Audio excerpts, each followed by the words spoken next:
Welcome to Shadow Loop. A place where true stories meet the unknown. And every shadow hides a secret. Let's begin. The truth gets darker from here. Most small towns hide their secrets. But these three folks tried to bury them, and the mysteries refuse to stay underground. If you're new here, partner, hit subscribe. We ride into the strange every week. Now let's get into it. Now this first story, it starts with a single sound that froze an entire town in its tracks. In the winter of '89, the tiny town of Redford, North Dakota woke up to a scream so loud, people described it as metal tearing under pressure. It happened at 3:17 a.m. One single scream, long, sharp, and echoing across the frozen fields. No houses damaged. No fires.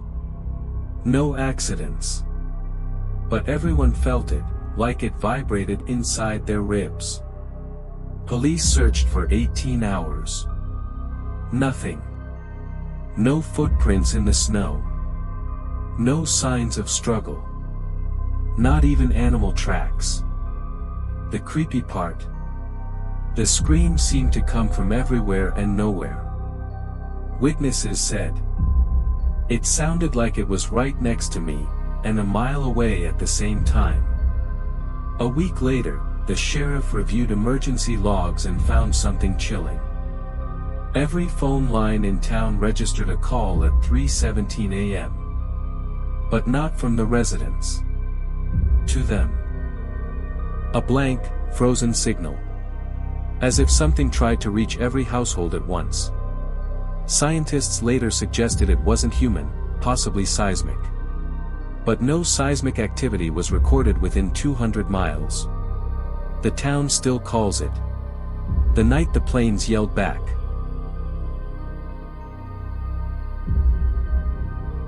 This next one begins with a dust storm so violent, no one should have been walking through it, except someone did.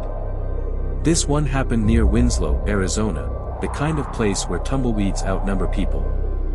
During a July dust storm, a local trucker saw a man walking straight through the storm, coat flapping like he wasn't even bothered by the 70 miles per hour winds. The trucker slowed down, but the man didn't react. He just kept walking, steady, calm, unaffected. When the storm cleared, the man collapsed on the side of the road. Alive, but unconscious. No ID. No wallet. No dust on his clothes, which made absolutely no sense. At the hospital, doctors found something even stranger. His body temperature was 92 degrees Fahrenheit, but he wasn't hypothermic. And his fingertips? Slight burn marks. Like he'd been holding metal that was way too hot. When he woke up, he said only one thing. "I walked too far, and now they can follow me."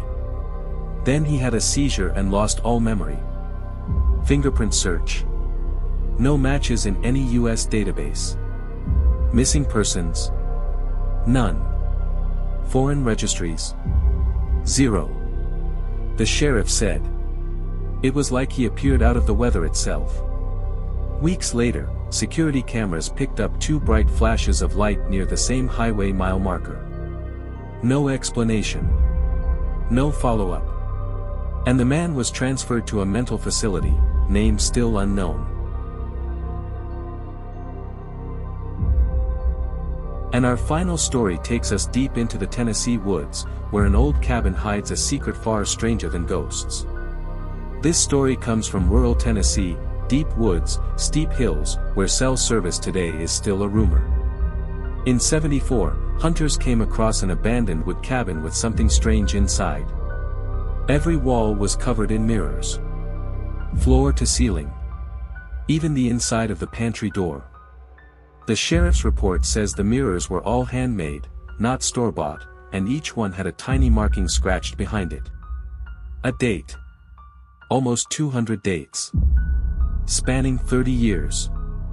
The earliest date? 1942. The latest? 2 days before the hunters found the cabin. There were no signs anyone had lived there recently. No bedding. No food. Dust on everything. Except the mirrors. But here's where it turns eerie. When investigators photographed the cabin, the mirrors showed figures standing behind the officers. But no one was there. Multiple angles.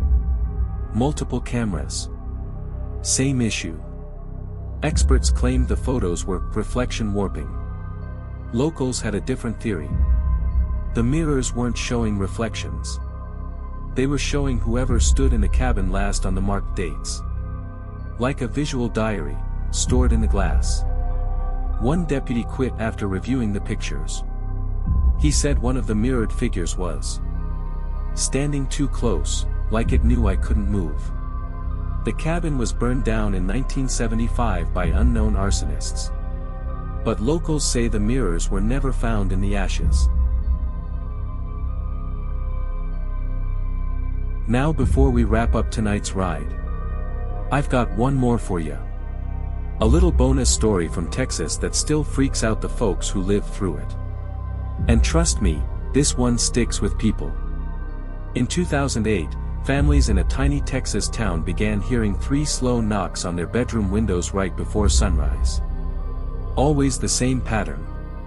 Tap, tap, tap. Never louder, never softer. One family set up a camera to catch the culprit. The next morning, the knocking happened again. But when they checked the footage, the glass fogged up from the outside. And a handprint appeared. Not a normal one. The fingers were too long. The palm too narrow. Like something that never learned how human hands work.